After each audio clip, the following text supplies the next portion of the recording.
Good morning, everybody. We're ready to come to order and begin this meeting. I want to thank everybody in the gallery for attending today. I know that probably expended some effort to get here, so thank you. We're going to go ahead and start with our Executive Director, Ms. Denise Baker, for the public disclaimer and roll call. Thank you. Notice of the April meeting of the Tennessee Real Estate Commission, including date, time, and location, has been noticed on the Tennessee Real Estate website since September 15th, 2023. Additionally, this month's agenda was posted on the website since Thursday, March 28th. Individuals who wish to make a public comment on an item listed on the posted agenda during the scheduled public comment period will need to sign up on the provided sign-in sheet or by placing their name in the chat box online. It is requested that comments be limited to 3 minutes out of respect for other speakers. Thank you. I will now call the roll. Chair Diaz, Here. Vice Chair Ferris, Here. Commissioner Moffitt, Commissioner Begley, Here. Commissioner Torbett, Commissioner Gwynn, Here. Commissioner Smith, Commissioner Tucker, Here. Commissioner Gahn. Here. Thank you. At this point, we'll move on to the prayer and pledge, and I'll ask Commissioner Ferris to please lead us in both. Thank you, Chairman. Let us pray.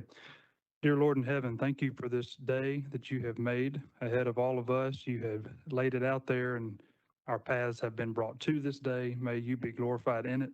Thank you for everyone who works for the state, for this commission. Thank you for those who have joined us today and that are listening across the state. Again, may their interests be served and may everything we do and say bring honor to your names. In Jesus' name we pray. Amen.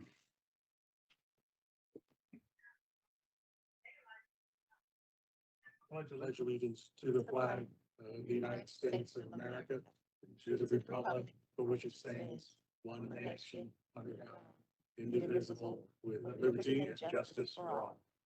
America.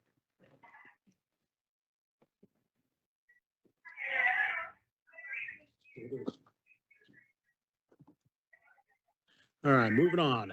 Take a of approval of the agenda. Do members or commissioners have any additions or subtractions or changes? I do have one amendment, hopefully. Candidate A on the informal appearances does not need to appear before us today. Okay. So a motion to approve the agenda as amended. Second. I have a motion to approve the agenda made by Commissioner Smith, seconded by Commissioner Ferris. All those in favor say aye. Aye. Any opposed? Hearing none, that motion carries unanimously. Hope members have had a little bit of time to review the minutes. Are there any changes to the minutes from the February meeting? Is there a motion? Move to approve. I have a motion to approve by Commissioner Ferris, seconded by Commissioner Smith, that the minutes from the February meeting be approved. All those in favor? Aye. Any opposed? Hearing none, that motion carries unanimously. All right. Director Baker, we're on to informal appearances. I guess we're starting with candidate B. Yes, sir. Prior to us doing the informal appearances, do you mind if I call roll for the informal appearances to make sure everyone is present? Please proceed. For those listening and appearing for this section of the agenda, if you would just acknowledge by saying here or present, Henry Winowitz and his principal broker, Diana Traylor. Are you all present? Thank you. Here. Wilton Short and Gerald Johnson. Here. Wilton, okay, thank Here. you. Candidate D will be Ernest McMahon and principal broker Dagan Green. Are you Here. two present? Thank you. Yes, here. Candidate E, Keith Green and Charles Yates. Here. Here. And lastly, candidate F, Tremel Sturdivant and principal broker Anthony Barry Valcarcel, excuse me. Are you two present? Present. Thank you. All right, let's begin with candidate B, Henry Winowitz, and principal broker Diana Traylor. Mr. Winowitz, and I'm hoping I'm pronouncing your name correctly, has taken and passed the affiliate broker exam. He is before us today due to selling unregistered securities insurance. His statement and letters of recommendation can be found on the iPads. Thank you, Ms. Baker. All right, so this is for all the applicants that are appearing before us today. The way we go through this process is the applicant will be able to give a brief summary of what the reasons they are before us today, followed by questioning by the commissioners. And then the broker will be able to speak on behalf of their applicant, again, followed by questioners from the commissioners. And when that process is done, there will be a motion to approve, and then we will vote, and the result will be the result. We do ask that if you are able to turn on your camera so that we may see you, we prefer that. So please, when it's your turn, please turn on your camera if you can. Thank you. Mr. Winowitz, if you please unmute your microphone and tell us what brings you before us today. Looking forward to getting into the real estate industry. In my past, I was a financial advisor, sold securities and insurance. In or around 2016, I started working with a company and worked with them for a couple of years. Did a bunch of due diligence with attorneys and trips to the company before working with them. Worked with them for a few years, and in 2018, the company filed for bankruptcy. When the bankruptcy was going on, the company was investigated by the SEC, and the SEC determined that the attorneys who set the company up should have set it up as a registered security. So therefore, the agents like myself who were selling the products and services of the company were deemed to be selling unregistered securities. So I had to turn my securities license and my insurance license in for the state of Tennessee. No crimes committed, never been accused of anything, and I'm here today to get an active real estate license and and move on with my life. Commissioners, any questions for Mr. Winowitz? Hearing none. Ms. Traylor, we'd like to hear from you as well. Yes, I met with Henry here in my office and had a long conversation with him. I believe he is a man of integrity, and I'm willing to have him to place his license with this office and be responsible for him. Any questions for Ms. Traylor? Since we're ready to move forward, is there a motion? Motion to approve. Second. Motion approved by Commissioner Gahn, seconded by Commissioner Tucker. Those in favor of the motion, say aye. Aye. Aye. Any opposed?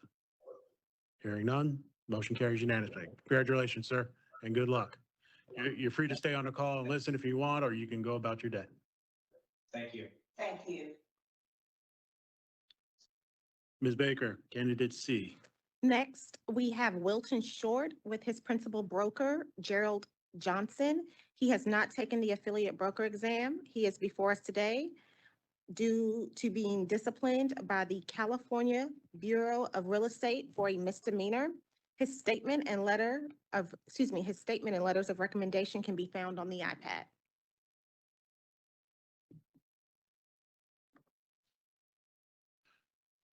Mr. Short, why don't you go ahead and describe the circumstances that brings you before us today? Yeah, so in 2015, a person I was dating at the time had stated that. Excuse me, Mr. Short, wasn't fit. we're unable to see you. Is Yeah. your camera not working? I'm actually traveling today. Hold on just a moment. Sorry about that.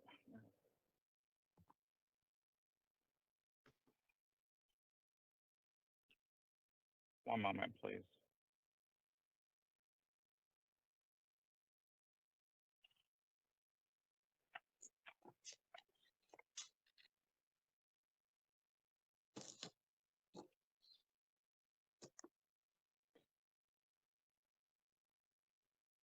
One moment.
Yeah, for some reason I cannot connect. Just a moment.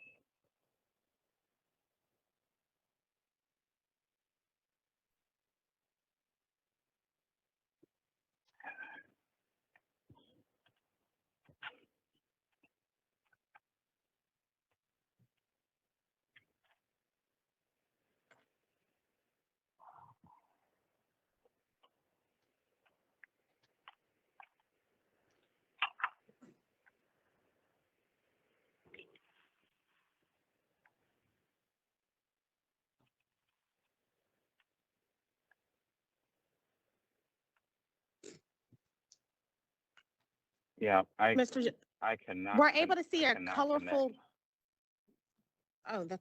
That's his principal broker. Okay. All right, let's proceed, Mr. Short. Okay, so in 2015, excuse me, person I was going out with for several years indicated to me that she wasn't feeling too well. So I hadn't heard from her in a couple of days. So I stopped by her property or her house to check on her. And when I got there, she showed up with another individual. And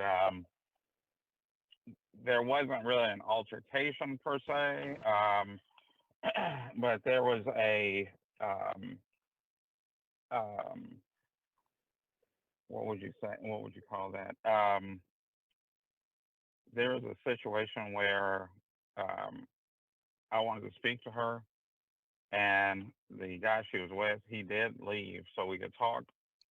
And then when he ended up coming back out, probably about 5 or 10 minutes later, and when he came out, he was being aggressive towards me. So at that point, I ended up leaving the property. I called her back and I asked her what was going on. And she said she didn't want to talk about it. I said, I'll talk to you later.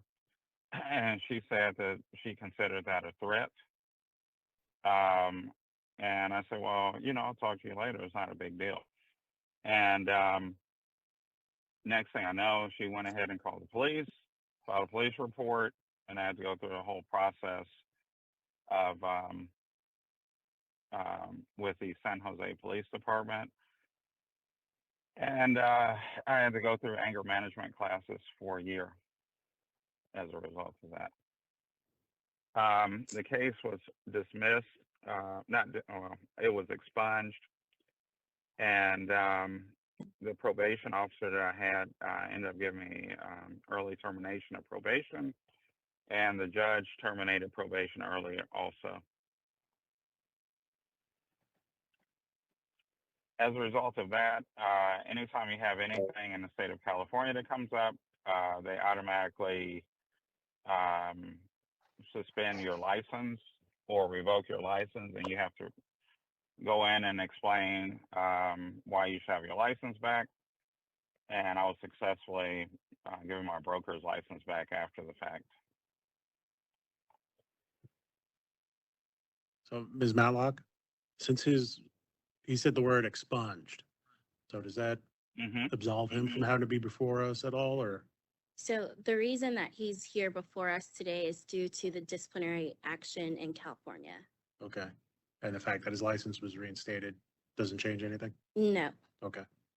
Commissioners, any questions for this applicant?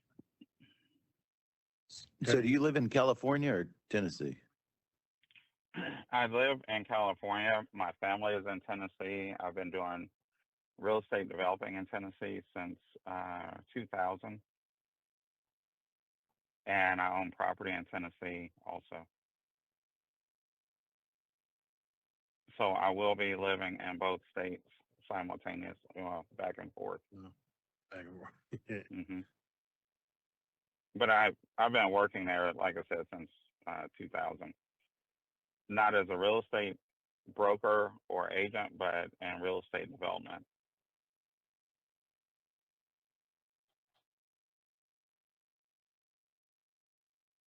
Can you tell us which grand division are you going to be in? East, middle, west? Oh, West Tennessee, and West Tennessee. I think I'm gonna add Nashville back in. The last couple of properties I did in Tennessee were right before one of the recessions hit, and I just backed out of Nashville at that point. Thank you. Any further questions for Mr. Johnson? Go ahead, Mr. Commissioner Gwynn. Yes, sir. You have a broker's license in California now, is that correct? Yes, I do, Okay. Thank you. and I have been licensed as an agent since I believe 92 or 95 between Illinois and California. Any more questions? Hearing none. Mr. Johnson, we'd like to hear from you also, please, sir. All right. Good morning, you all. How are you doing? Good morning. All right. I've been knowing Mr. Short for a little over a decade now, and I'm just here to. Excuse me, Mr. Johnson? yes. Mr. Johnson, is it possible to tilt your camera down a wee bit, please? Oh, I can move back. How's that? A little better? Is there any other room to move back just a tad bit more? Okay, That's I can do right here. all right, we'll work with it. Thank you, Mr. Johnson. All right. Like I was saying, I've been knowing Wilton a little over a decade now. When he was developing in the state of Tennessee, we worked together, and I see him as a man of integrity, and I'm here to support him in this endeavor to get his broker's license. Commissioners, any questions from Mr. Johnson? Hearing none, I sense a motion. Move to approve. Second. I have a motion to approve this applicant by Commissioner Ferris, seconded by Commissioner Moffett. All those in favor say aye. Aye. Any opposed? Hearing none, that motion carries unanimously. Congratulations, Mr. Short, and good luck. Like I said, both of you are free to stay and listen to the rest of the meeting, or you can go about your day. Okay, thank you. Thank you. Thank you. Next, Baker, candidate E, I think, D. candidate D. Yes, next Thank we have Mr. Ernest McMahon and Principal Broker Dakin Green. Mr. McMahon has taken and passed the affiliate broker exams. He is before us today due to a felony burglary. His statement and letters of recommendation can be found on the iPad. All right. Mr. McMahon, please tell us and describe the circumstances that bring you before us today. Just to be truthfully honest, I have had a troubled past, but as I explained to many before me, even the contractors board, that I have no excuses for my actions because there is none that would justify the reasonings of why I did what I did. I've learned from my mistakes, and I'm trying to move forward with my life and trying to better it. And I've been in the construction side of the business the majority of my life, and I'm now trying to venture into real estate if approved.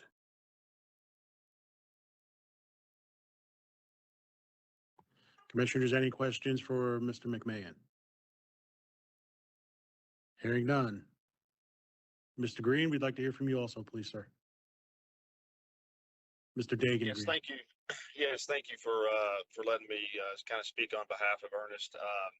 Gotten to know Ernest here in the recent past, and like he explained, he's had some problems. Worked through those problems.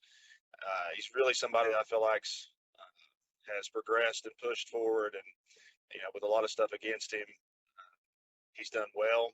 He's got incredible testimonials from folks that he's done work for. He sat before the board to get his contractor's license, got approved. He really is trying to better himself, and we have a great process and system in place at our firm for support, for training, supervision, and so I feel like Ernest would fit into that very well, and I'd be happy to have him. Commissioners, any questions for Mr. Dagan Green? Hearing none, I sense a motion. I have a motion to approve by Commissioner Smith, seconded by Commissioner Moffett, that we approve this applicant. All those in favor say aye. Aye. Any opposed? Hearing none, that motion carries unanimously. Congratulations, Mr. McMahon, and good luck. Thank you, sir. Thank you all.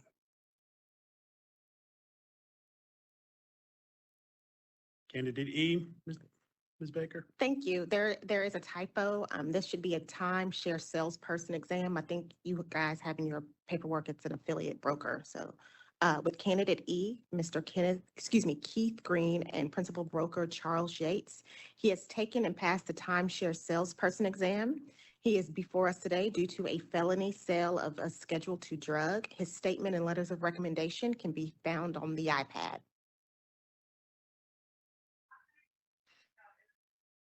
Okay, Mr. Keith Green, please tell us the circumstances that bring you before us today.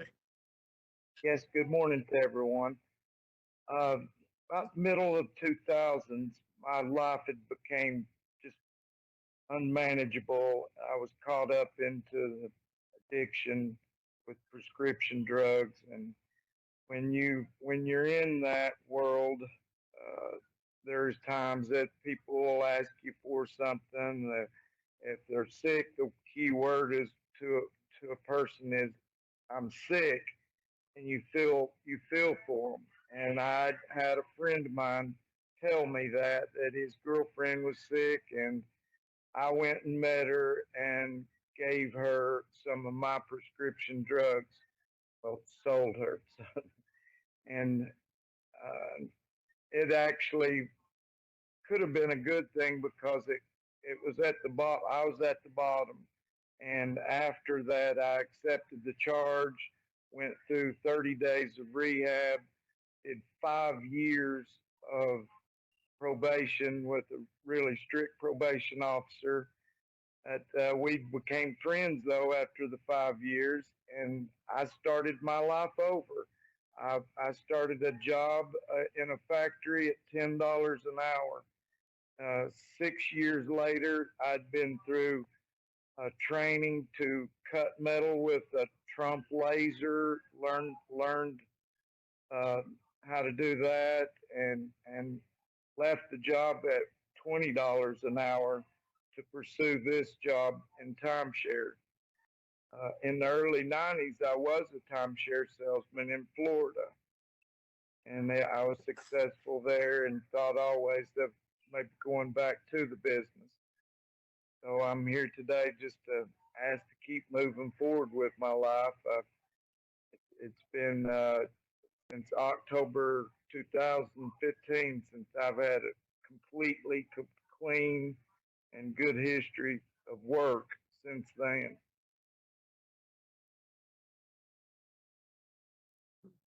Commissioners, any questions for Mr. Keith Green? Commissioner Ferris? No questions. Thank you for sharing, Mr. Green. Okay. Thank you. Mr. Yates, Mr. Charles Yates, we're ready to hear from you, sir. Can you hear me? Yes, sir. Okay.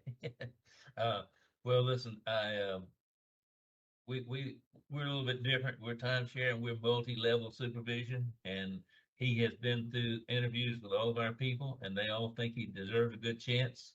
and I'm on all that with him. So, if we could give him an opportunity, I think we can help the boys be successful. Any questions for Mr. Yates, commissioners? Hearing none, is there a motion? Motion to approve. Second. I have a motion to approve by Commissioner Tucker, second by Commissioner Gahn, that we approve this applicant. All those in favor, please say aye. Aye. Aye. Any opposed? Hearing none, that motion carries unanimously. Congratulations, Mr. Green, and good luck. Thank you very much. Thank you, guys.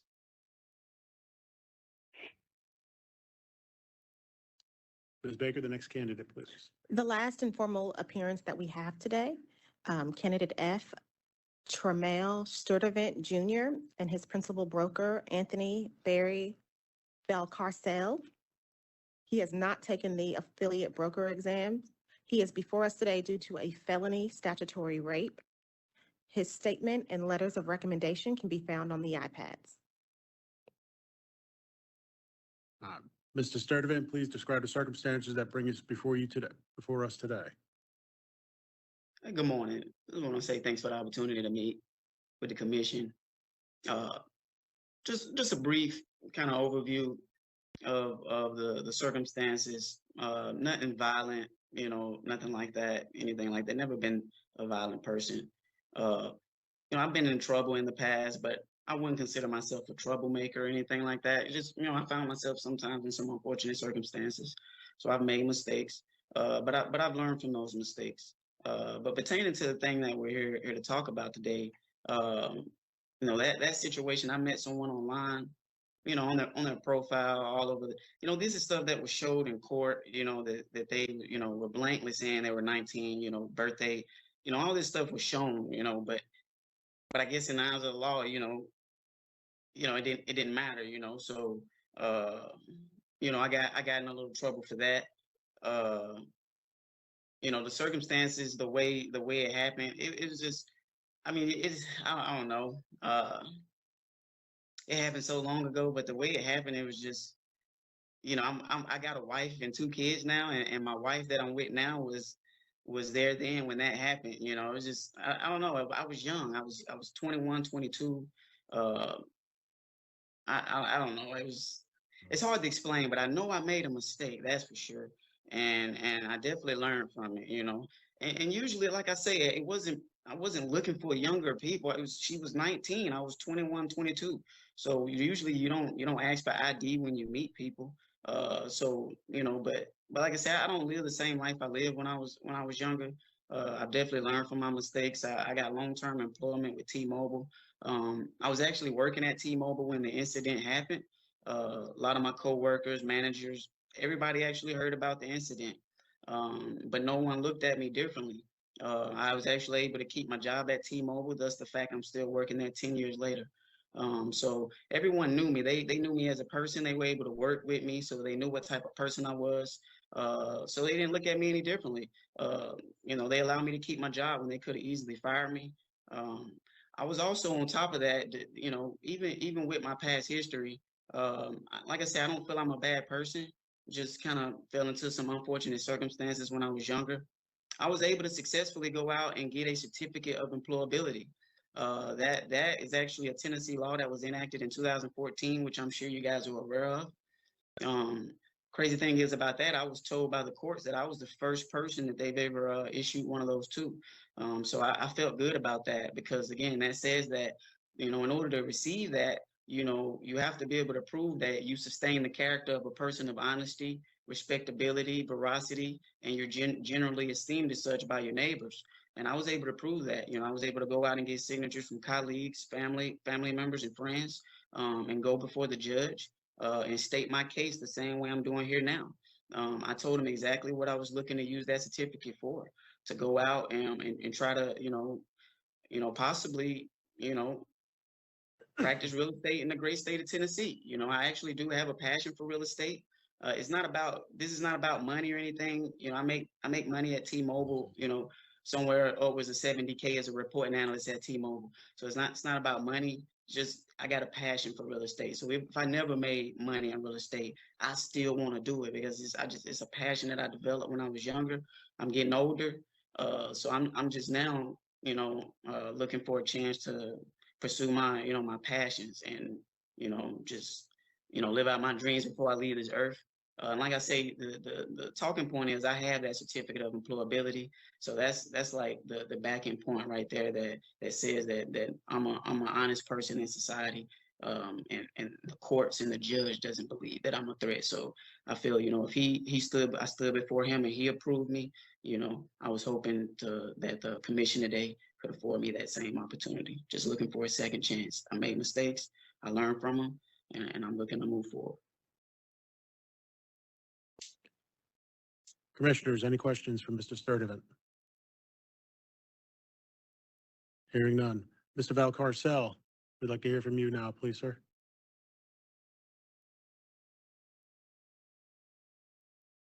Unmute your line, please, sir.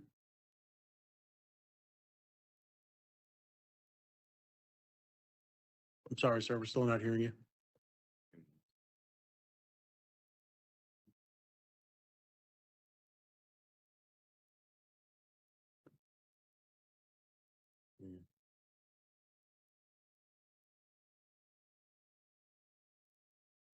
Sorry, sir. Is Mr. Valcarcel, your mute button is off, but we're unable to hear you. Do you have the call-in number so that you're able to call in? That way we can see and hear you? I can put that in the chat if needed. You need that? Okay. Give me about 30 seconds, please.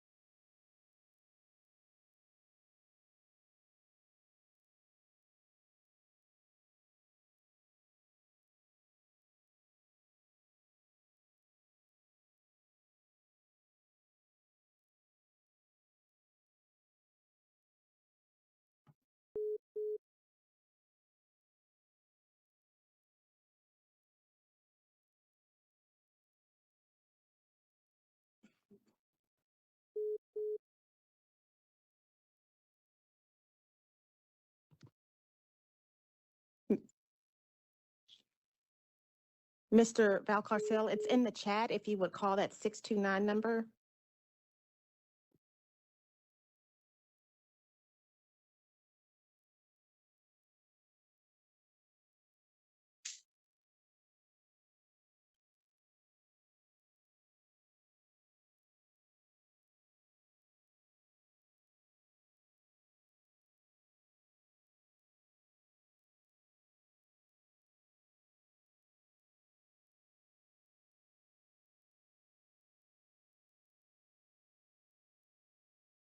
It's a series of like 20 digits, so let's allow him another 30 seconds or so to be able to call in.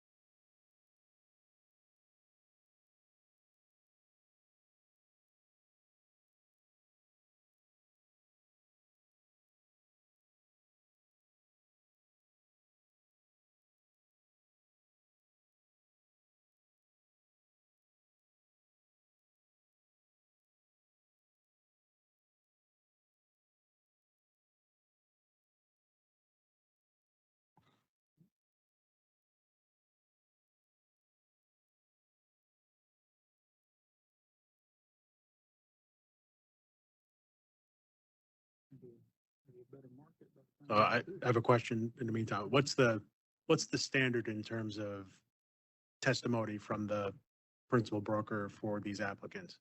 Do we need verbal testimony from them, or is their recommendation that they've submitted sufficient? Well, the principal brokers they do submit the letter of recommendation for their individuals, but I think Mr. Valcarcel is working on it, so I don't want to. He's typing something. His letter of recommendation can also be found on page 5 of 6 in candidate F's profile. Do we see the number show up on there? It looks like he's done it. He showed us his phone. Let's see. Hello. So if we decided we wanted to proceed I mean, without it, Wait, And I was, there he and I is. was able to meet with him in Huh. person. And Just one moment, please, Mr. Sturtevant. Yes, can you hear I me? believe we Yes. can, thank you. We I'm can. sorry. I'm so sorry. Because everything's showing that it should have been good on my end. I don't understand what the problem was, but if you can hear me, once again, I apologize. Thank you for allowing me to speak on TJ's behalf. We've had a chance to get to know each other here recently.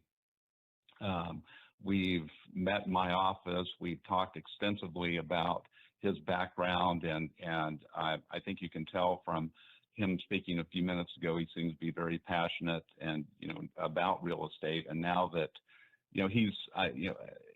what's happened in the past has happened. He's married, he's got a couple of kids, and his character is, I think, he's someone that we would very much like to have in our office. I think he can do well, and I'm happy to manage him and work with him in the future.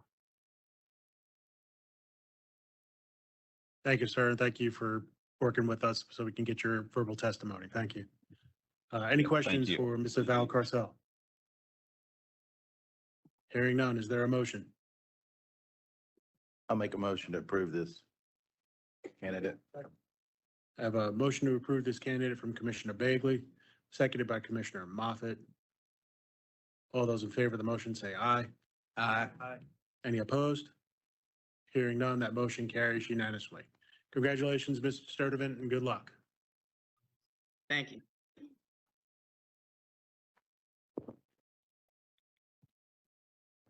Next on the agenda, we have a waiver request. Yes, we have a waiver request from Miss Vivian Hunt. She is requesting a waiver of penalties due to medical care and request for her license to remain retired. In order to be retired, it typically has to be a license in good standing. Ms. Hunt's retired affiliate broker's license expired April 16th, 2023. She requested her license be reinstated on February 20th, 2024. Her statement can be found on the iPad. So the request in February stopped the clock? Yes. Okay. She also has 6 days until her license expires. So luckily, this meeting is timed perfectly for her. Good thing we did not have the April meeting. Commissioners, any statements or questions about this waiver request?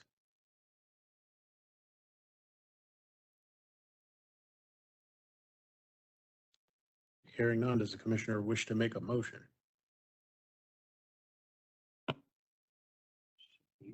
I'll go back and ask a question.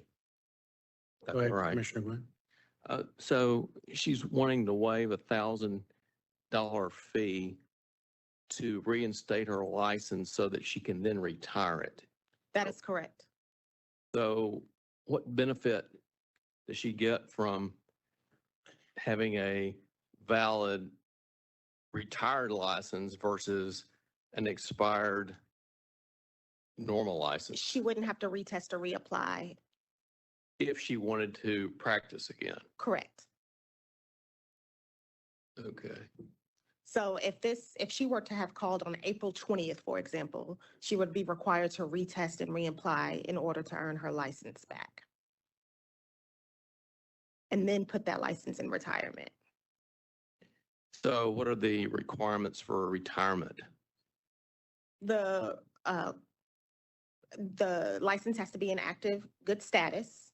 And then you have to pay the fee. I believe it's $25 to place it in retirement. And then What she neglected to do was pay the renewal fee, which is $75 for retirement. And she should have done that in April of last year.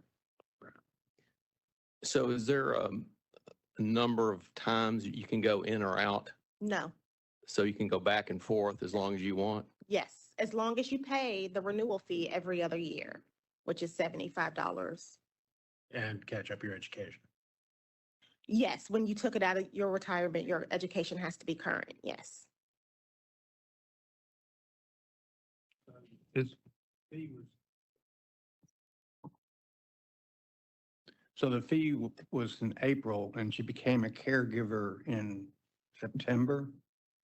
I believe that's what her statement says. Let's see.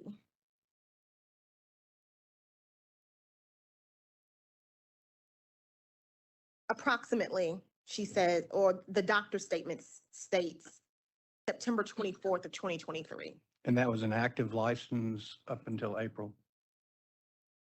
It was retired.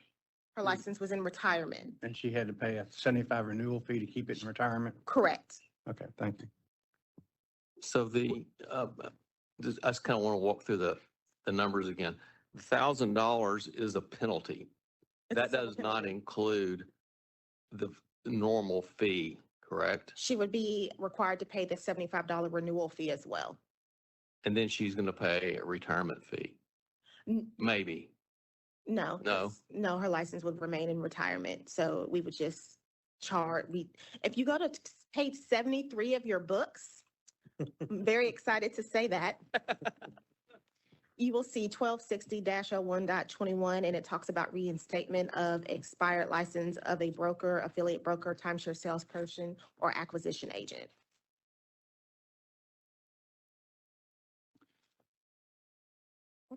prior to April of last year, how long had her license been retired? I can look that information up for you. Let me check. It was retired before that. Is that what you're saying? Yes, ma'am. There is leeway for you guys to honor her request. The letter reads a little funny in that one line. It says, I am requesting that the commission grant me a medical waiver, but it's signed by the doctor. Am I reading that weird? Are you referring to page 2 or 3 of the PDF document in her? 3. Page 3? I would say it's probably a typo. Yes. Or possibly the language that was requested to be put in the letter. Also, just to clarify, I think this might be lost in the situation. Her license was already in retirement.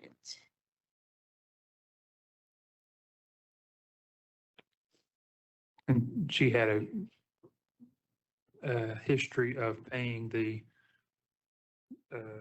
$75 fee every 2 years. I'm looking up that Yeah. information now. Right. Thank you for looking it up.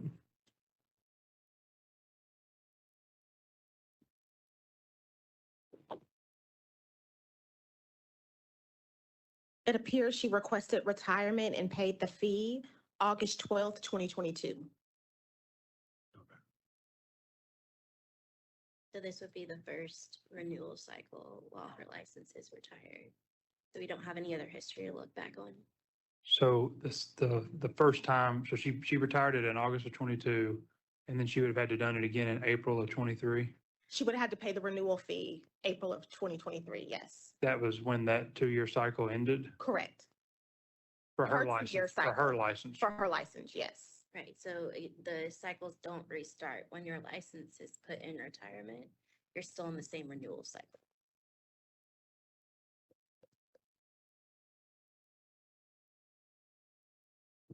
Any further questions, commissioners? If I would- not, go ahead. Go ahead. If not, is there a motion?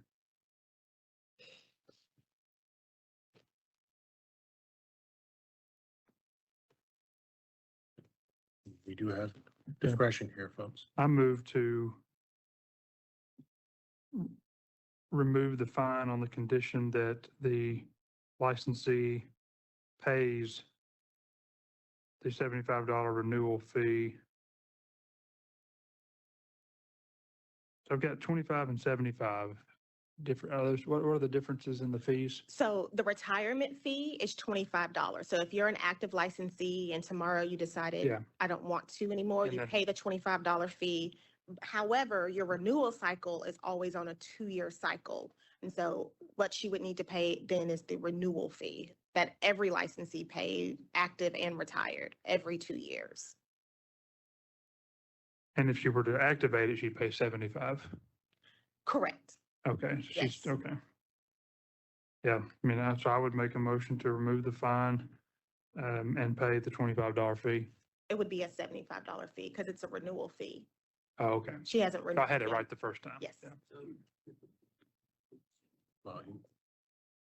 Well, hold on, Steve. We got a motion. So if you, just to restate the motion, it's to remove the $1,000 penalty on the condition that she pays the $75 renewal fee. Okay. So that Correct. motion was made by Commissioner Ferris, seconded by Commissioner Smith. Discussion. Question. So is $1,000 all, Press the person button. it's like green. Yeah, that happened to me too, so, try again. It'll change. There we There go. you go. There we go.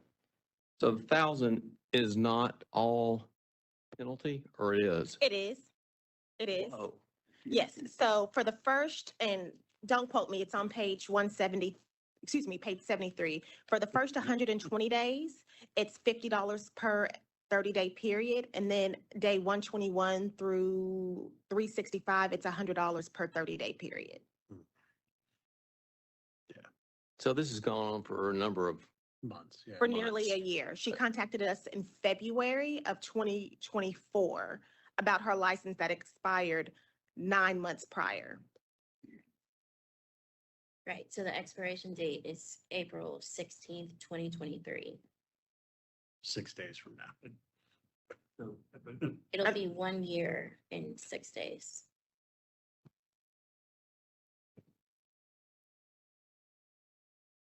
And then she would also need to pay a renewal fee next year because her 2-year cycle would not change. So maybe this is too much in the weeds, but on this period of time that was going on for a year and these fees are ratcheting up, what's happening from her perspective and ours, meaning communication? In other words, she getting a letter every 30 days and saying, or nothing? I can tell you what our team does. 3 months prior to a licensee expiring, they receive correspondence from us in the form of a blue postcard typically that says that your license is expiring. If they don't respond back to that postcard or don't log into their core account, we assume that they don't want their license any longer, whether it be an active license or a retired license. And they're going to allow their license to expire. So in what was it, September of 22, she retired it? August 12th of 2022, yes. sir. August 12th, 2022, she made moves to retire it. Did not think about her license expiring in April of 23 Correct. and got into life, began with caregiver September 23, got some notification or She just, or maybe contacted just, our office yeah, in just February. gotcha. Okay, so she came to and okay, I say, yeah, see where we're at now.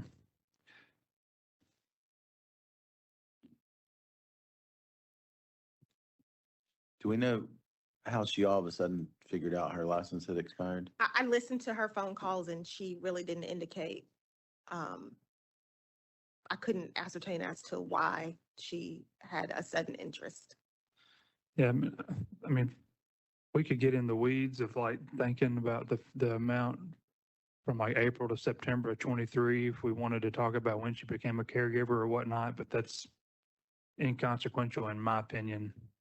So that's why I made the motion, just to remove the fine and pay the $25 fee or $75 fee, excuse me. Even I get these mixed up. So, But then if we do that, every other applicant that comes before us, we got to remove the fee. don't have to. Okay. Is there any further discussion, commissioners? So, I mean, this could have gone on for, once you make, like you said, once you give the a person notice and nothing happens from their end, then you assume that they're never coming back, right? Correct. And So- after a year of a license being expired, they're required to retest and reapply in order to obtain a real estate license in this state. Ah, So this would be, there would be an additional layer or two had this meeting occurred in a week or two or three from now and the time had further elapsed. Past. If she were to have contacted us in May, for example, she would be required to retest and reapply. Right. So in that instance, our statute requires us to do more, or hold it more accountability. Just for clarification, we have the right to waive that fee, but we also have the right to adjust that fee. Is that correct?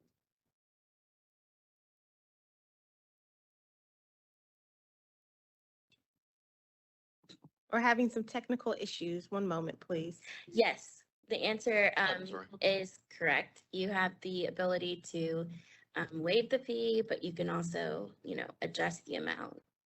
It is in your discretion to do with that amount. I have a motion that's been made and properly second. There's no further discussion. I sense you're ready to vote. Just to restate the motion is to waive the $1,000 penalty and have this licensee pay the $75 renewal fee to have her license returned to retired status. Everybody clear on the motion? Okay, all those in favor of the motion say aye. Aye. Any opposed? I have a 7 aye, 1 no vote. The motion carries.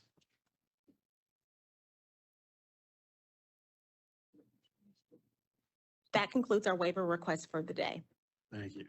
Next item on the agenda is our Education Director's Report. Mr. White. Good to Thank see you, sir. Mr. Chairman, members of the commission. Hope y'all having a good morning. Glad to see everybody this morning. I call your attention to the Real Estate Commission Education Agenda and Report. I want you to know I've reviewed all the providers, courses, and instructors on your report today, A1 through A80. And I want to present those to you today for your review and approval. Thank you, Mr. White. Are there any commissioners that want to pull courses to discuss further? Hearing none, is there a motion? Second. I have a motion to approve the Education Director's Report, courses A1 through A80, made by Commissioner Smith, seconded by Commissioner Tucker. All those in favor of the motion, please say aye. Aye. Any opposed? Hearing none, that motion carries unanimously. Mr. White, you have 2 instructors for us. Thank you, Mr. Chairman, members of the commission. Yes, there are 2 instructors before you today for your review and approval as well. Do any commissioners have questions for Mr. White regarding these 2 applicants for their instructor license? Hearing none, is there a motion? I have a motion to approve these 2 applicants for an instructor's license. Is there a second? Motion was made by Commissioner Smith, seconded by Commissioner Gwynn. All those in favor say aye. Aye. Any opposed? Hearing none, that motion carries unanimously. Mr. White, you have anything else for us today? Thank you, Mr. Chairman, members of the commission. I don't have anything else. Just want to say that glad to be here this morning. Glad to see everybody. Ms. Baker, Executive Director's Report, please, ma'am. Thank you so much. First of all, I want to thank everyone for their patience this morning. We have new technology in this room, and so we're working out the kinks. Hopefully, when we return to this room in June, we'll have all those kinks worked out. So thank you, everyone, for your patience this morning. I also want to mention that employees of the Tennessee Real Estate Commission are in attendance at today's meeting. So I just want to thank them for their hard work that they give the commission day in and day out. So thank that team for being here today. The main meeting location in West Tennessee will be at the Jackson City Hall on May 9th. I have an update on audits for you. Last month, we began audits. We contacted 9 firms for audits. 4 of those audits passed. There is one firm eligible for closure with 1 audit finding, and we're still waiting to get some supporting documentation on the other outstanding audits. We've also sent letters this month to about 10 firms. So that program is off to a good start. So far, so good. Ms. Becker, I want to say that I was one of the companies that received a letter for an audit. Thank you very much. I was made aware of that after the fact, but I'm glad you passed with flying colors. It did get my attention. I'm glad that it did. And I'm glad a member of the commission can speak to how that process went. So thank you. I was unaware of the folks selected, but it was nice to see that you passed once I received that letter. So I am very happy. Otherwise, this meeting would have been awkward. Yeah, a little, would you, Commissioner Smith, would you mind giving 30 seconds of a minute, just how that went? You got the letter, what happened? I actually got an email. It's the way I received it, and it makes it very clear that they want 3 years records for your bank accounts. We had 3 accounts that we sent quite a bit of email attachments. I think it took about 5 emails or 6 to get all the information there. So that information was sent in, and then we wait, and I received the letter maybe this week that we had passed with no violations. So, Great. yeah, it was good. Well, it was the bank accounts of escrow, general, and what's the other? Firm roster. Yeah. And E&O insurance. And E&O insurance, yes. Yes. So, no, I don't think I sent closed files. Okay.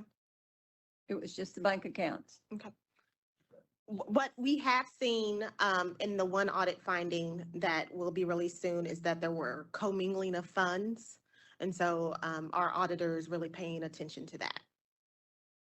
And as this program grows and develops, we'll host a webinar for principal brokers in order to show them what they should be doing once we have a trending, get some trends going as far as our audits are concerned. But we're about 3 to 6 months out from doing that. Is that just a pull a file, random number? Yes, we use a randomizer to pull the firm names, and I'm not involved in that process at all. Okay. I do see the audit findings prior to them being sent to the principal brokers. If I'm not mistaken, I received the email saying no violations, and then it was a follow-up letter. Correct. We're sending letters and emails. So if we have an email address on file for the principal broker, they will get a email.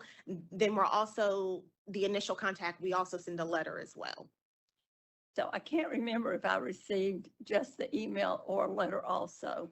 It should have been beginning. both. At the beginning. Yeah, should have been Okay. both. Thank you.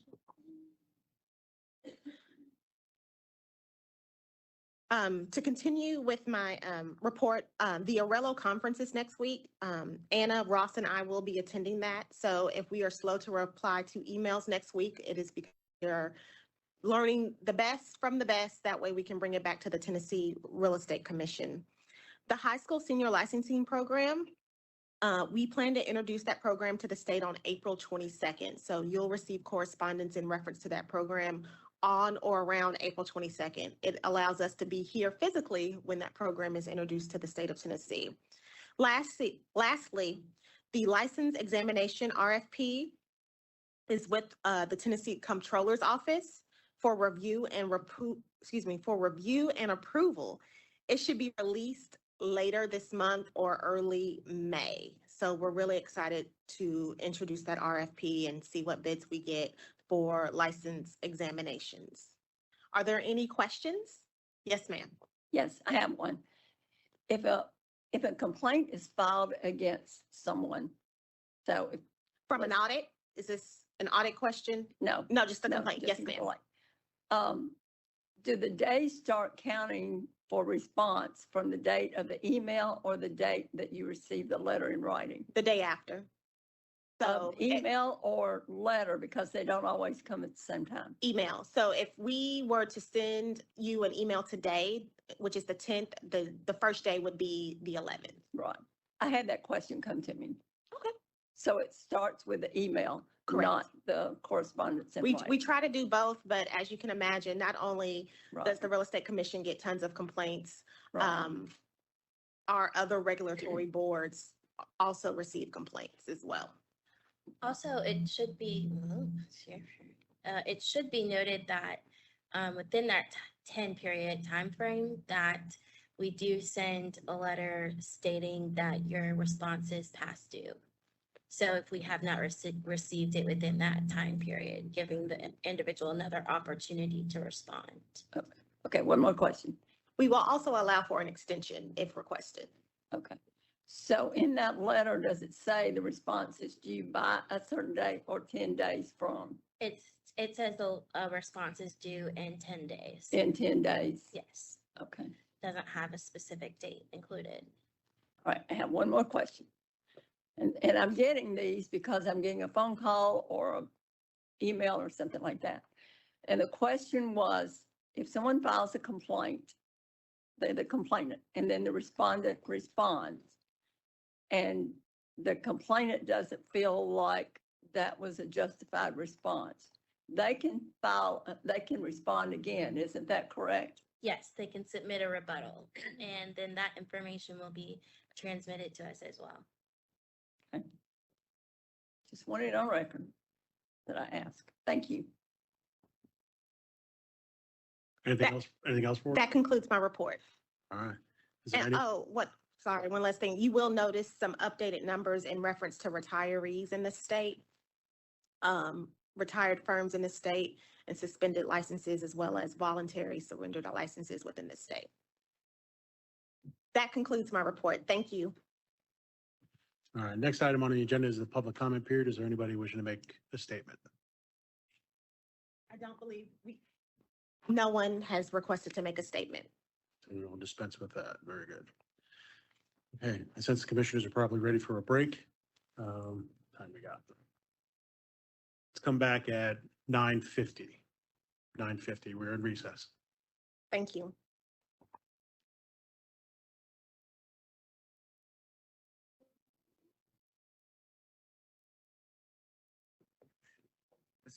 Yes, sir. It's in my. Oh, we-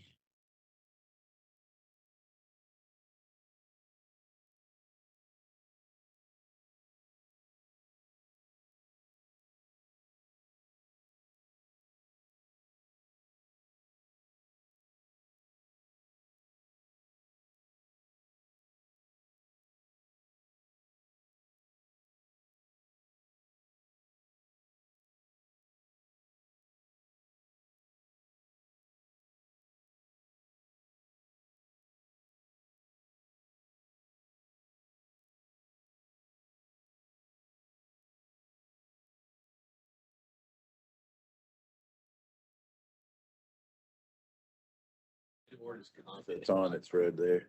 How it's like. How many times have you been up?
No, it's off.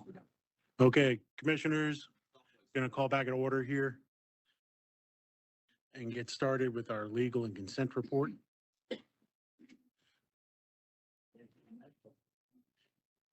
We come to order, please. Ms. Matlock is so kind to provide a list of cases that commissioners have pulled every month. I just want to ask, does this list include the cases that have been pulled for discussion? Yes, thank you. Okay. So Chair will entertain a motion to approve and accept council's recommendation for their legal and consent report, except for the cases of 4, 9, 11, 18, 19, 21, 30, 31, 33, 58, 60, 66, and 67. Are there any other cases that commissioners wish to pull that haven't been mentioned? Hearing none, is there a motion? Move to approve. I have a motion to approve the legal and consent, council's recommendation for the legal and consent report minus the cases read into the record made by Commissioner Ferris, seconded by Commissioner Smith. All those in favor of the motion say aye. Aye. Any opposed? Hearing none, that motion carries unanimously. We're going to start with case 4, and both Commissioner Smith and Commissioner Ferris pulled that case. Thank you, Chairman. My only question was for council for case number 4 is, did that property end up closing? Do you know? It did. No further questions. Is there a motion? Just a second. Oh, Commissioner Smith, go ahead. I'm sorry. I actually asked for discussion on this one. I did not make a recommendation. Right. And the reason for discussion is because of the disciplinary history of this respondent. So that's why I wanted to open it up to the commission for your recommendation as to discipline, if any. Okay, and my question was that the respondent did not address their failure to respond to texts, calls, or complaints in a timely manner. Correct. Okay. That was my concern too. Yes, ma'am. So Commissioner Smith, are you thinking that not responding in a timely manner is a failure to exercise reasonable skill and care or some other It violation? has of been purpose? in the past. So I think it is. Okay. So I guess I'm looking for guidance there. Well, do you want to put a motion on the table? Yes, See- a motion to assess a penalty of, and I don't know what what we typically do. Is that a Well, yeah, $500 penalty for? it can be if that's what you want it to be. It can be 500, it can be 1,000.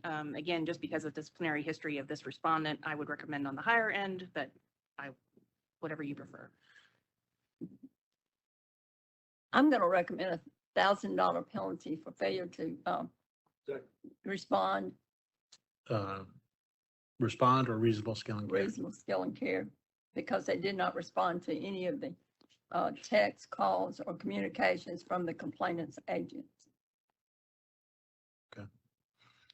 Just to restate, the motion is to assess a civil penalty of $1,000 to this respondent for failure to exercise reasonable reasonable skill and care by Commissioner Smith, seconded by Commissioner Moffett. Is there any further discussion?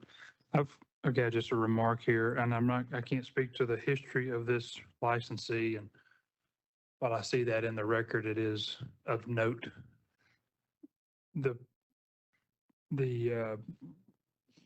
My question was, did it close? Yes, it closed. So that's, the complainant has the property. They didn't lose the property. Might have cost them, their timeline might have been affected. So all that to being said, they've got the property. I related to this respondent in that they were working for a financial institution, a bank. I have worked for those institutions early in my career in selling foreclosures, and there was just a rote response to agents on the buyer side, hey, you know, I'll hear from the bank when I hear from the bank. So I have had a little bit of empathy with the respondent, and I don't feel like, I feel like $1,000 is too high, but, you know, I would, if anything, I would have probably supported a letter of warning, just, you know, try to communicate more. Heck, we all can, or at least I can. So that's all my remarks on that. So, And I hear what you're saying, because I too have worked with financial institutions. But I think as a listing agent for those entities, it is our requirement or our responsibility to respond, even if we have nothing to say.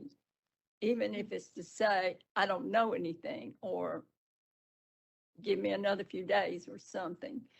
So I think we do owe a responsibility to respond to the other party.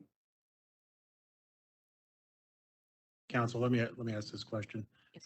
Is the principal broker the listing agent, or is it an affiliate broker, a listing agent? And the The- principal broker is responding. Yes, sir. It was the principal broker. Okay. So the failure to respond is the principal broker's failure or the affiliates? It's both. The respondent is the principal broker, was the listing agent, handled the transaction from beginning to end. Okay. I mean, to me, that's the kicker. He's the principal broker.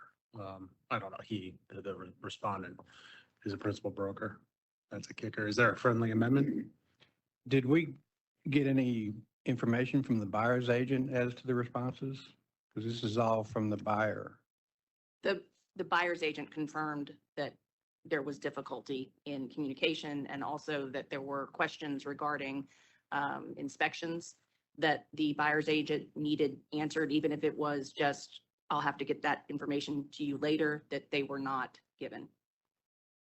So the buyer's agent did say that he wouldn't answer text or calls or Yes, sir. all that kind of stuff. Yes, sir. But was he told that this was a bank foreclosure and when he had information, they would get it?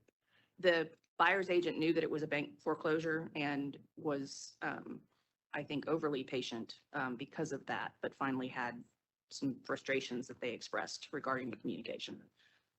So, and then at the same time, the buyer could have, I'm sure, gotten out of the contract because timeframes had passed possibly, and they could have walked from the property. Possibly. Yeah. No amendments extending deadlines or anything like that? I record? would have to, let me pull up the file.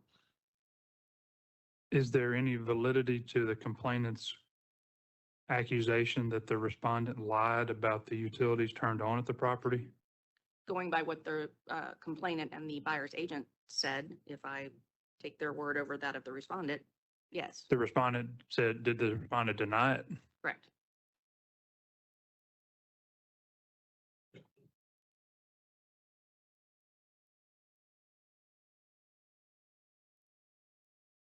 Question while she's Go ahead. looking that up. This respondent's been cited for a number of things over the last, say, 10 years. Has he or she been compliant in paying the fines and agreeing to whatever the penalties have been? Yes.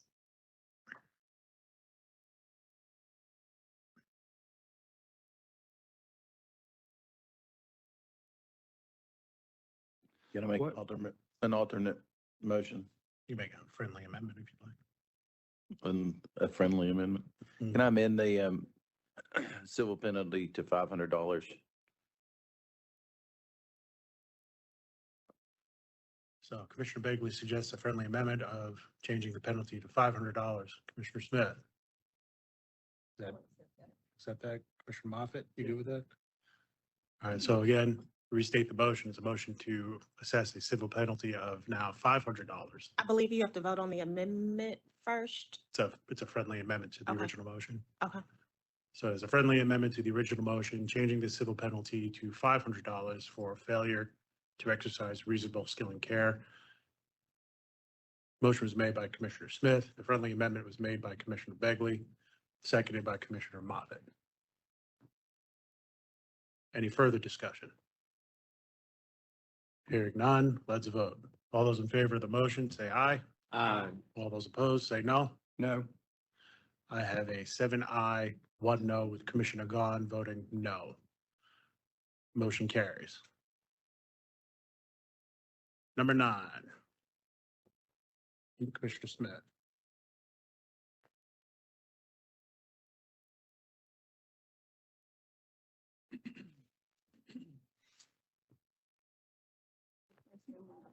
Mhm.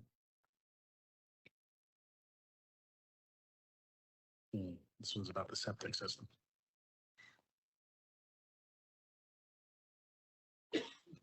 I think my question was there a complainant, was there a complainant's agent? It says complainant was represented by their own agent. So would we need remarks from them also They did not submit remarks on this one. It was just the complainant who was the attempted buyer of the home that made the complaint. against the respondent who was the listing agent? Yes, ma'am.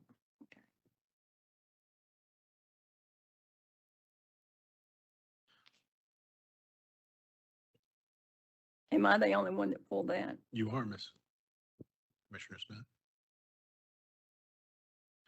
Smith. Okay, I'll make a motion that we accept council's recommendation to dismiss. Is there a second? Second. I have a motion to accept council's recommendation to dismiss case number 9 by Commissioner Smith, seconded by Commissioner Gahn. All those in favor of the motion say aye. Aye. Any opposed? Hearing none, that motion carries unanimously. Case number 11, Commissioner Smith. Should this be, in this situation, should this be a closing flag instead of dismiss? Based on, they were concerned that some of the documents were forged. Pending the outcome of the will contest, you mean? Right. There's a finding that there were, that certainly is reasonable. I can do that. Yes, ma'am. I would like to make a recommendation that we close and flag number 11. Is there a second? Second. I have a motion by Commissioner Smith to close and flag case number 11, seconded by Commissioner Tucker. All those in favor of the motion, say aye. Aye. Any opposed? Hearing none, that motion carries unanimously. Case number 18, Commissioner Ferris. Thank you. This case was regarding a complainant who owned the property and respondent who was going to market and manage that rental property. And my question is for the recommendation. So, well, the recommendation was $1,000 civil penalty for failing within a reasonable time to account for or to remit any money coming into the licensee's possession. And the crux of the matter is that the owner wanted to do a lease agreement that required $2,000 security deposit, and the respondent had the tenants enter in a lease agreement where there was a $500 security deposit. This was taken to court. The complainant was awarded by the court to the full $2,000 security deposit plus court costs. So on one hand, they have been made whole, but the respondent still, I think, has some liability here. And if it's $1,000, I just wondered if it needs to be a reasonable skill and care that from the jump, they did not follow their client's wishes with what they wanted to have done at their property. Because the respondent's attorney is respectfully submits the complaint has been made whole by the court decision. No further action from the commission is justified. Yeah, he doesn't get to say that. Yeah, I don't agree with that. But To be clear, that was a quote. So I just. right. to include- Yeah, so I think the respondent, we all need reminders. Hey, we're supposed to follow our clients' legal requests with regards to what they want us to do. And they got that wrong from the jump, and it cost them going to court. And I don't know that it needs to be 1,000, but I think it needs to be a different statute. But I'll take your advice. I'm happy to amend to a recommendation for lack of reasonable skill and care. You want to make that motion, Commissioner Ferris? Yeah, I would make a motion for a $500 civil penalty for failing, for a failure of reasonable skill and care. Is there a second? You're changing the thousand. Is that on top of the 1,000 or is that? I believe it's instead of. Instead of, yes, you mean, yeah, instead of 1,000, my motion would be a $500 civil penalty for a failure of reasonable skill and care. Is there a second?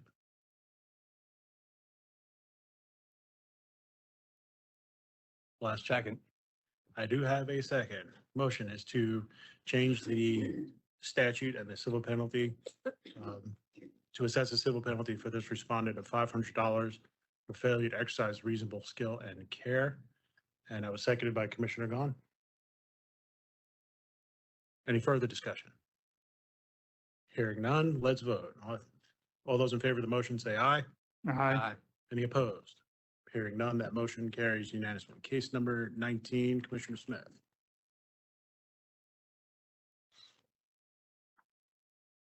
I didn't think I pulled it.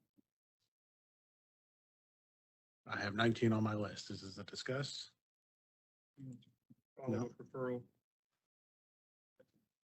The Office of the Attorney General.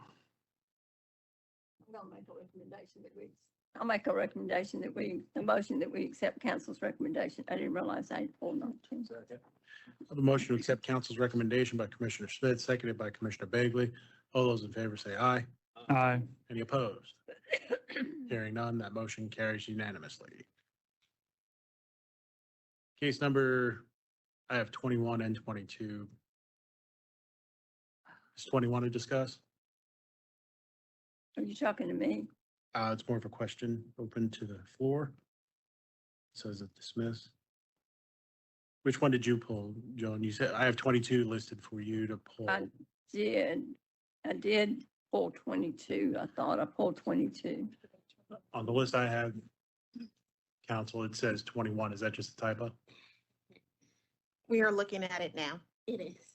It's a typo. Okay. Case number 22, Commissioner Smith. Can we get a motion to accept council's recommendation? Because you read on the record that Did do that, 21. didn't I? So I'll make a motion that we accept number 21's one. council recommendation. I have a motion to accept council's recommendation in case number 21 by Commissioner Smith, seconded by Commissioner Ferris. All those in favor say aye. Aye. Any opposed? Hearing none, that motion carries unanimously. Now, case number 22, Commissioner Smith. Okay, on number 22, I just had a question. Where are we in the process? Said open complaint against proper respondent. Because it's already been opened against this respondent, my understanding is we cannot open the complaint against the proper respondent until this one is closed. So my recommendation today would be my motion today would be to accept council's recommendation. Yes, ma'am. But council, you do know who that case is going to be opened against? Yes. And open a complaint against the proper respondent. That's my motion. So I have a motion by Commissioner Smith to dismiss this complaint and open a new complaint, an administrative complaint against the proper respondent by Commissioner Smith, seconded by Commissioner Ferris. Any further discussion? Hearing none, let's vote. All those in favor of the motion, please say aye. Aye. Any opposed? Hearing none, that motion carries unanimously. Jumping ahead to case number 30, that is also Commissioner Smith. Okay, for some reason, I have notes on 29. Did I give you 29? No, You didn't, but I'm understanding what happened now. You put 19. I think you meant to put 29 in your email. Because I was like, those are out of order. That's so weird. So I just switched them. But I think it should be 29. So. Well, we already voted on 29, did we not? We did. We did. Well, no, but we accepted council's recommendation. 29, yes, Yeah, it wasn't even on the list. right. Do we need to, does anybody want 30? Or do we just need to accept? 30, I had on my notes to agree to 30. Okay. So nobody, go ahead. I'll make a motion to accept to accept council's recommendation on number 30. Second. I have a motion by Commissioner Bagley to accept council's recommendation on case 30, seconded by Commissioner Ferris. All those in favor say aye. Any opposed? Hearing none, that motion carries unanimously.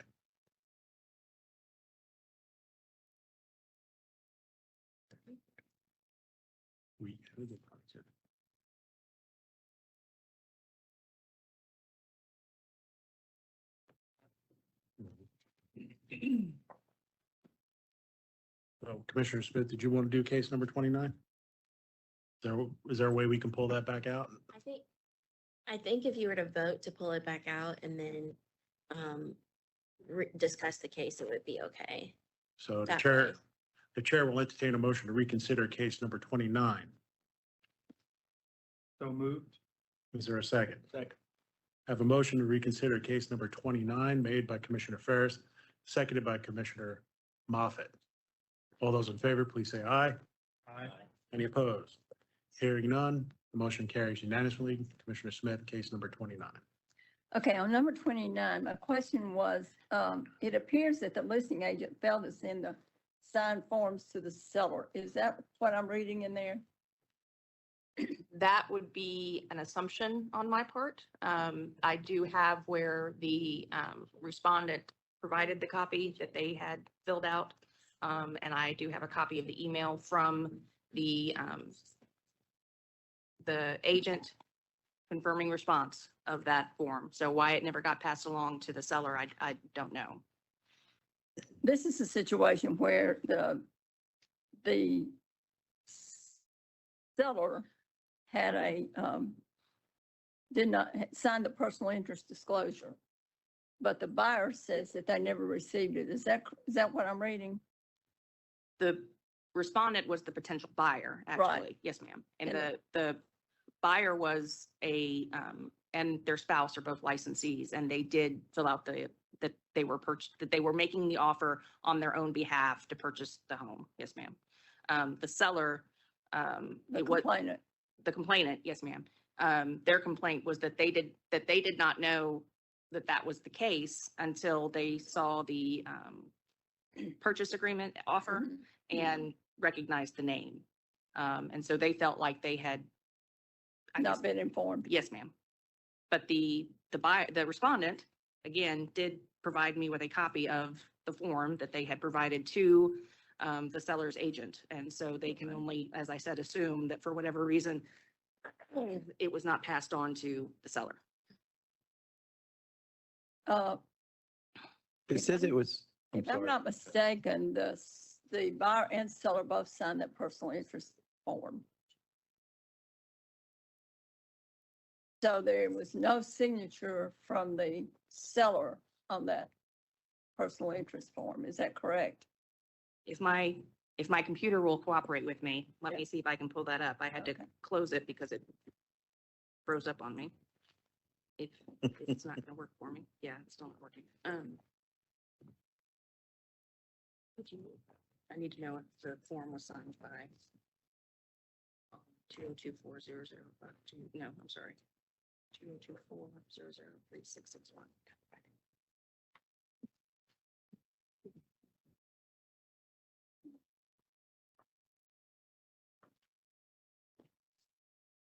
Oh, no, it's the wrong one. 31. 2023. No, that's also wrong. It's 29. So it's the same. 202400527.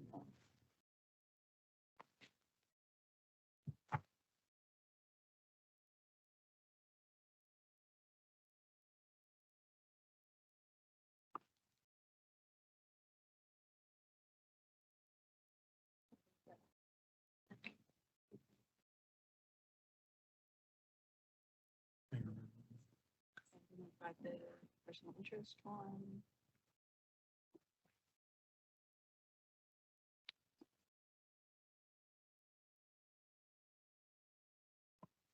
Well, if the buyer signed it and they have a copy of the receipt that the complainant's agent received that, they didn't have to do anymore. That That's where I'm coming from. Yeah, I mean, maybe they should have had a signed copy come back to them, but they did what they were supposed to do to disclose. Correct. They disclosed, but then the complainant is saying that they weren't aware. So my question is, did they get the form and sign it also, or did they not get it?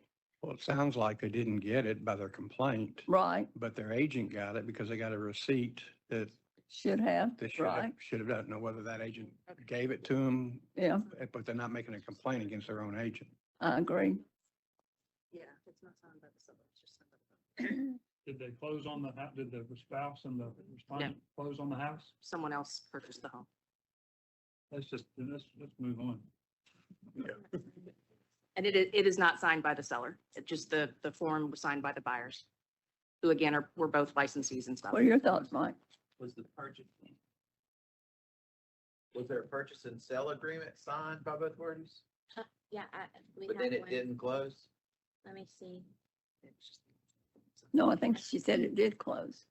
With another buyer. Oh, Yeah, I just want to make sure this is right. I'm going to make a motion that we send a letter of warning for Skill and Care, because having this, it's our responsibility as realtors to disclose that we are a professional. And we need to have someone else acknowledge that they received that. Well, they state that they had a receipt that the seller's agent received that. But the complainant did not. The person that was actually selling the house. I understand, but is it the complainant's agent that didn't do their job, or what would be the case? And if they have a receipt that the agent received that disclosure, Right. that's what they needed to do. Yeah, I think that anybody ought to have a letter of warning. It's the By the seller's agent. complainant's agent, mine's green. Yeah. Would be the complainant's agent. Yeah, respondent, there we go. Right. I'm And we live. don't even have We're a live. complainant against them. We don't have a complaint against them. Okay. My thing is, this doesn't say that they submitted an offer, but I think the buyer's agent and the seller, the seller's agent and the seller, it doesn't work. Seller's agent, I don't think they ever went under contract. No, They didn't. They just made an offer and it had the. yeah, so disclosure form this is, attached this to is, it. Yeah. The sellers didn't sign. It's just the buyers. I make a motion that we accept council's recommendation to dismiss. So I have a motion to accept council's recommendation to dismiss on case number 29. Second. Motion was made by Commissioner Smith, seconded by Commissioner Tucker. Any further discussion? Hearing none, let's vote. All those in favor of the motion, please say aye. aye. Any opposed? Hearing none, that motion carries unanimously. You want to jump ahead to your cases and get them done? It's okay. Not if I have to leave. They're not. Okay. We'll go ahead and do case 31. That was pulled by Commissioner Smith and Commissioner Ferris. Based on the council's new information, I would make a motion to issue $1,000 civil penalty for failure to serve each party of the transaction with honesty and good faith. Is there a second? I have a motion by Commissioner Ferris to assess $1,000 civil penalty for not providing services to each party of the transaction with honesty and good faith. Seconded by Commissioner Smith. Any further discussion? Hearing none, all those in favor of the motion, please say aye. Aye. Any opposed? Hearing none, that motion carries unanimously. Case number 33 is a discuss.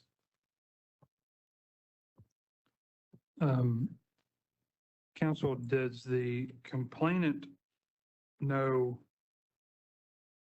well, do we know if the wood burning furnace was required? Did the complainant know that the wood burning furnace was required for the pipes and the heat of the home? Based off their complaint, no. Okay. They believed it was a kiln that was useless and they didn't need that, so they declined having that. But then after they moved in, they determined that the wood burning furnace was central. The respondent is pretty much saying that their sellers used a completely different system to heat the house, and so they wouldn't have known that it was crucial to the house. So the seller is saying, well, okay, we got two questions. Who began using the term kiln? Because when I think of kiln, I think of like pottery. Yeah, the complainant used the word kiln. The complainant used the word kiln, which is incorrect. Correct, yes. Who told them that? I think it's like a belief that they just had. I think they just saw it and they were like, I don't need this. It looks like a kiln. It's not useful to the house. Why would I want this here? Okay. And they moved on. It was in fact a wood burning furnace. Yes. Wood burning furnaces can be used as primary heat source. It can heat the water, they can heat the air. The seller claims that there was a standalone HVAC that was doing that. Yes, like they had like their own system that they were using and they had a gas furnace that was separate and that was working until the day of the sale. So to their knowledge, everything was working fine. And they didn't need the wood burning furnace. So do we know if the seller's lying? I don't. Yeah. I mean, We don't know that. the response stated that the complainant purchased the home without a home inspection and the seller used a standalone respondent denied that they or the seller failed to disclose any information. The respondent stated that the seller never used the wood burning furnace, but used the gas furnace in the home that worked up until the day of closing. If they're using a gas furnace, why were they using a standalone HVAC? No, he said the respondent stated that the seller never used the wood burning furnace, but used the gas furnace in the home. But it also said if their seller used standalone HVAC, why would you use a standalone if you're using a gas? Might be I think that's the same. I think I'm thinking that they mean that's one and the same. Like, that's how I read that. There are instances where a property has a wood burning furnace, but has been disconnected and it's not being used. And then there are one or two units that serve the home. Typical unit that we think of, a heat pump or furnace, and the wood burning furnace is complementary. I would just move to dismiss. Yeah. I would just move to dismiss this case. So I have a motion to dismiss case number 33 by Commissioner Ferris. Is there a second? The motion has been seconded by Commissioner Gwynn. All those in favor of the motion, please say aye. Aye. Any opposed? Hearing none, that motion carries unanimously. Case number 58 was pulled by Commissioner Ferris.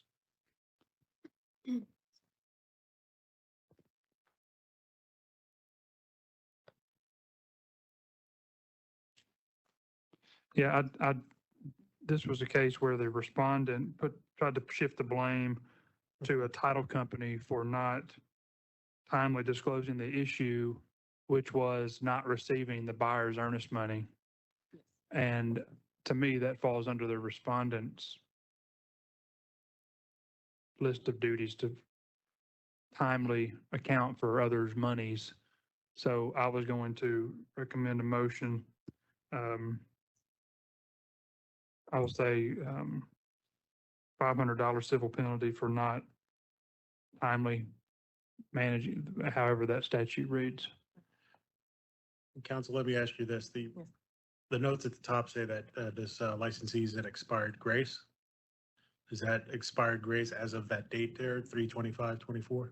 Yes, that's when they were in that grace period. I think they had like that 30 days. Okay. 30 days. I think they have until the 25th of this month before it becomes a problem. And Anna, you getting a flashing green light too? Oh, sorry. And are we to then say this transaction occurred prior to their current status? I believe so, yes. Okay. So we got a little bit of history here too. Consent order. Are those both consent orders for failure to exercise reasonable skill and care? I'm not sure about the one from 2006, but I can look it up.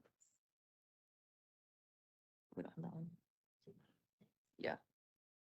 Okay. Up in the back, we won't have that information, but the one from 2020 was for failure to exercise reasonable skill and care. So do you want to do failure to reasonable skill and care? Do you- Yeah, a civil penalty of $500 for lack of reasonable skill and care. All right. So Commissioner Ferris makes a motion to assess a civil penalty of $500 for failure to exercise reasonable skill and care. Did somebody second? Commissioner Moffett is the second. Any further discussion on the motion? Yes. Do you know the time frame when the earnest money should have been deposited and when the contract was voided for unable to get financing? One moment, I can look and see who's in there.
So the agreement was entered on November 17th, 2023. And then they got notification December 15th, 2023 that the buyer had backed out. And that was on, sorry, the closing was supposed to be on December 15th. And then they learned on December 12th that the earnest money had not been deposited. So I assume it's supposed to be a couple days before that for the earnest money to be deposited. Is this a residential transaction It seems like it's one for a trailer. or trailer? Mhm. Okay.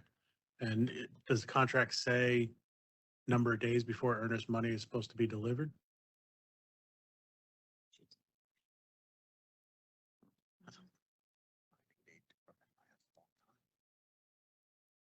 It seems like the deal was falling apart and everybody got to checking on things and, oh, by the way, they didn't even ever put the earnest money in. Well, there was Within 3 days. two licensees should have been checking that. Yeah. Okay. So, I mean, is there any other further discussion, Commissioner Gahn? Anybody else? Can you repeat the motion again? The motion is to assess this respondent a $500 civil penalty for a failure to exercise reasonable skill and care. It was made by Commissioner Ferris, seconded by Commissioner Moffett.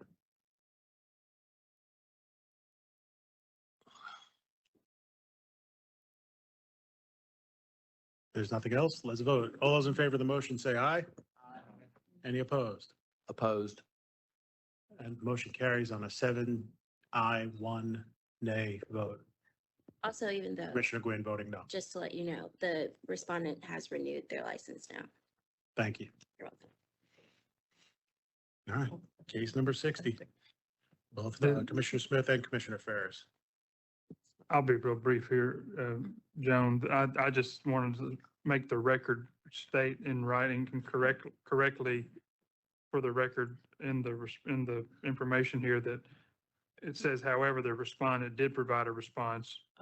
And so we need to just add, we just need to type did not, Oh, sorry. just to have it all above board.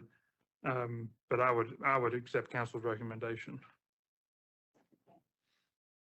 There is a motion to accept council's recommendation to assess this respondent a $1,000 civil penalty for, I guess that citation is for failure to respond. Council, that citation in your recommendation is for failure to respond? Yes, it is. Okay. So again, the motion is to assess a $1,000 civil penalty for failure to respond, made by Commissioner Ferris, seconded by Commissioner Smith. All those, any further discussion? Hearing none. Let's vote. All those in favor of the motion, please say aye. Aye. Any opposed? Hearing none, that motion carries unanimously. Case number 66. Both Commissioners Ferris and Smith pulled that one also. Did you pull that? Okay, I pulled this one. Initially, the commission voted to assess $1,000 for unlicensed activity. That was proved to not be accurate. They were licensed. The new recommendation is to dismiss. However, the respondent did not respond to the initial complaint. Is that right? Should we let it go, or do we need to? I think that might be incorrect because I've been in contact with their Okay, attorney okay. for Well, that then one. I moved that we accept council's recommendation for case 66. And that motion, that recommendation is to dismiss. Yes. We have a motion to accept council's recommendation to dismiss case number 66 by Commissioner Ferris, seconded by Commissioner Bagley. Further discussion? Hearing none. All those in favor of the motion, please say aye. Aye. Any opposed?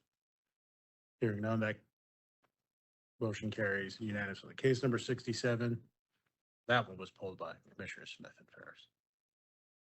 So Commissioner Smith, go first. That one, it says council still maintains that respondent failed to exercise reasonable skill and care as the offer still contained multiple names and did not notice. So, I